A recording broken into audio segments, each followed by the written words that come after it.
The Federal Reserve has a new measure on how you should be looking at goods and services, and it's not what you're thinking. Now, the Federal Reserve are setting all types of guidelines on, of course, full employment and stable prices. That's their dual mandate as they have. And of course, they do this by controlling the money supply, both by giving reserves to banks and by adjusting the interest rate so they can increase and decrease the money supply, money velocity. What that does is it changes the markets by creating booms and busts. It changes your purchasing power of your dollar. So manipulation. What they do is they try to achieve their own ends and their own aims by manipulating the money supply. You and I, we get caught in the crossfire. Now, the Fed, which is the arm of the Federal Reserve that puts out all the research, you see me posting their charts all the time, they have come out with a new article just this week that I thought was pretty interesting, talking about money and purchasing power. Now, this is a key piece because we talk a lot about inflation, we talk a lot about money, we talk a lot about different assets, investments, etc. And one of the big things that I like to focus on, talk about, and most people are missing, is when you think about your money, your investments, is you need to be thinking about your purchasing power. So let's say that we had a deflationary crash, stocks drop 50%, real estate drops 50%, even gold comes down. And you might say, well, I thought gold was supposed to protect me in uncertainty. Well, the price of gold could come down in US dollar terms, but its purchasing power could go up at the same time. So, for example, the price of gold comes down, but I could use that gold to buy more eggs or more steak or more whatever, the purchasing power. So that's what we need to look at, and that's exactly what the Fed has done. So let's go ahead and jump into this. We can see here, just this week here, the Fed blog says that buying eggs with Bitcoin. So they wanted to look at a currency related to price volatility. So it's no surprise, Bitcoin is a volatile asset. Now, that's a good thing, in my opinion. It's a good thing. Why? Well, how do you go from zero to approximately whatever we're at, $30,000 today? How do you go from zero to 30,000 without volatility? The answer is you don't. Without volatility, it would be at zero. So volatility is natural and it's needed to get up there. And over time, well, I'll get to the evolution in a minute.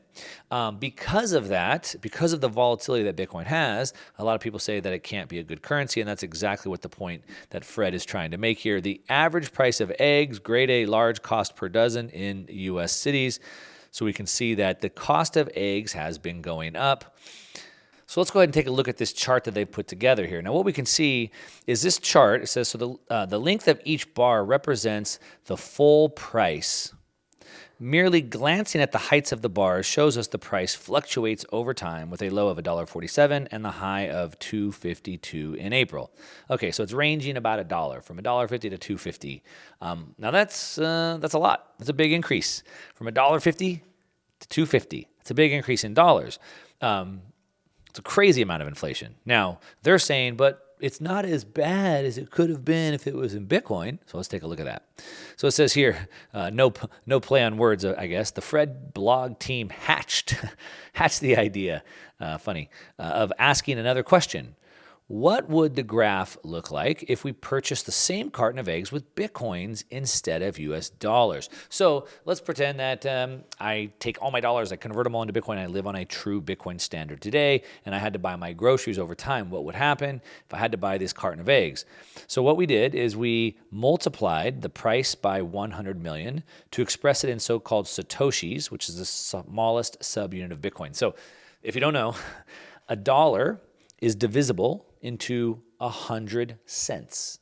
A Bitcoin is divisible into 100 million sats. So same thing, but it's a different unit of count. So they divide them into Satoshis, into sats, so we could see this. And what we can see is that the price fluctuates quite a bit between $28.29 and $6,000. So from about $3,000 to $6,000. So while the eggs went in dollars from $1.50 to $2.50, this went from $3,000 to $6,000. So a little bit more. So it says, which is much more than it did for the US dollar price. Okay, it did. And so per these bar charts, you can see how much it's fluctuated. Now that's true. Where I think this is misleading is, one, I guess this works for what they're trying to show, but I think what you need to do is you need to zoom out again. Now, as I say, Bitcoin is great for savings technology. Save your Bitcoin, spend your fiat. And so what we want to do, though, is we want to zoom out a little bit. And the Coin Beast right here did a good job on this, that the Fed is pricing real goods and services in Bitcoin, but they forgot to zoom out. So if we go back to their eggs example, what we can see in 2015, it was almost a million sats to buy the eggs. Then it was 500,000 sats the next year. Then it was only 175,000 sats in 2017. In 2020, it was only 6,700 sats.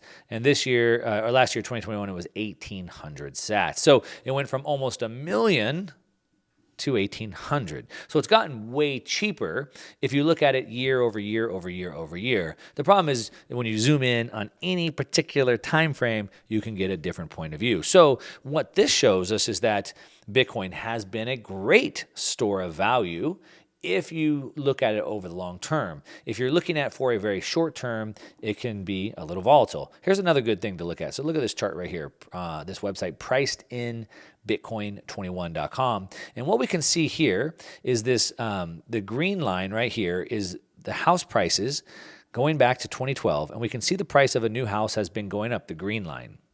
But what we can see in the orange line is that the new home prices have gone down in Bitcoin terms. So if we used dollars as our unit of account, homes are more expensive. If we use Bitcoin as our unit of account, homes have gotten cheaper. Now, if you look here, you can see that it got cheaper, cheaper, cheaper. Then there's a dip here, and then it went back up. Cheaper, cheaper, cheaper, went back up a little bit. So what we can see is that it is volatile, and no different than dollars as well. So look at the new home price in dollars and the green line as well. You can see that they also go up, and then they go down for periods of time. No asset ever goes up in a straight line or down in a straight line. However, the trend, both for dollars and Bitcoin, you can see are clearly defined. Now, a chart, one thing that's important to understand is that lots of things can become a store of value. And so money is really evolutionary. So take a look at this chart that I have right here. What happens is money has always been an emergent field. So what is money? Money is a medium of exchange. Money is not wealth. It measures wealth, helps me acquire wealth. And so what happened is I used to trade a chicken for a goat. But if you didn't want my chicken, I didn't want your goat, we had no deal. So then we looked for a medium of exchange. Okay, you don't want my goat. Would you take this instead? Now this became a medium of exchange that helped me get what I want. And so what happened is over a period of time, barter system didn't work well. So then we had different mediums of exchange that were widely accepted, and eventually one medium of exchange emerged as the best one. Now, if we look at this, so we can see it starts with like a digital scarcity, and then it becomes a collectible. All right, so certain things are scarce, they're unique, they're beautiful, whatever, they become collectibles. And then what happens, if that collectible continues to get bigger, bigger, bigger, better, better, better, it could, as you can see, go from a collectible into where this star says we are here, it could go into a store of value. So some of the richest people in the world store their wealth in collectibles. They store their wealth in old cars, in paintings, in jewelry. So those are collectibles that they're using to store their wealth. So it went from a collectible into eventually it becomes a reliable store of wealth when it has greater perceived safety, greater education, greater decentralization, greater custodial solutions, greater liquidity, greater perceived protocol reliability. Then it becomes a reliable store of value. So that's where Bitcoin is. Bitcoin went from a collectible, hey, this is kind of cool, it's unique, it's scarce, into a store of value. Now we have some of the richest people in the world, some of the biggest corporations in the United States, and even nations are now using it as a store of value. Now what happens is that store of value could eventually become a medium of exchange. Now, doesn't mean it necessarily will, but it could. It could continue to evolve if the network value grows, if more liquidity comes, if there's better price stability. The price stability being a key piece, not volatility. If those things happen, it could evolve to a medium exchange. Now, lots of things become store values that never become medium exchange. Why? Because in order to have money, you have to have many attributes. There's about 5 that are really key. We can take a look at that. So we need to have scarcity. So most collectibles are scarce. If you have a 1950s Mustang or something like that. There's only so many of those around today, right? So those are scarce. But it needs to be divisible. That's why barter doesn't work so well. Cows aren't very divisible. That Mustang isn't very divisible. A Van Gogh painting isn't divisible. And then it needs to be portable. A car isn't very portable. A cow isn't that portable. And then number 4, it needs to be durable. So bananas make horrible stores of value or money because bananas go bad in about a week. So we need something to be durable. And then finally, it needs to be 5, recognizable, where everybody understands it, everybody recognizes it. So gold emerged as the best medium of exchange because it met all of those characteristics. Gold is scarce. We can't get that much out of the ground. It's very divisible. You can get it in a gram or an ounce or whatever. It's very portable. It's durable. It's recognizable. Where gold failed, though, is number 3, portability. Because today we live in an internet age. And if I'm working with somebody overseas, there's no way for me to pay that person in gold unless it goes into a vault at the bank and they issue debt against it, which is exactly what led up to the government seizing all the gold. So gold failed on number 3, but it had all the other attributes. So if we go back to this chart here, going from the store of value, the paintings, the cars, they can't ever reach that medium of exchange because they don't have the right attributes, which of course Bitcoin has. It's divisible, it's portable, it's durable, it's recognizable, and all of those other things. Eventually, then it becomes a medium of exchange, and then it goes into a unit of account where things are priced in it. However, it looks like the good old Fred is trying to help us jump right to the front of the line, and they are pricing eggs in Bitcoin, unit of account. Let me know what you think in the comments down below. Is it time to start looking at it as a medium of exchange, or is it still too volatile? Let me know, and feel free to ask me your questions. I want to get more engaged in the comments with you, so ask questions down below. If you're not already subscribed to this channel, please click on that subscribe button so these videos go out to more people. Click the like button if you like it, and that's what I got for you today. All right, to your success. I'm out.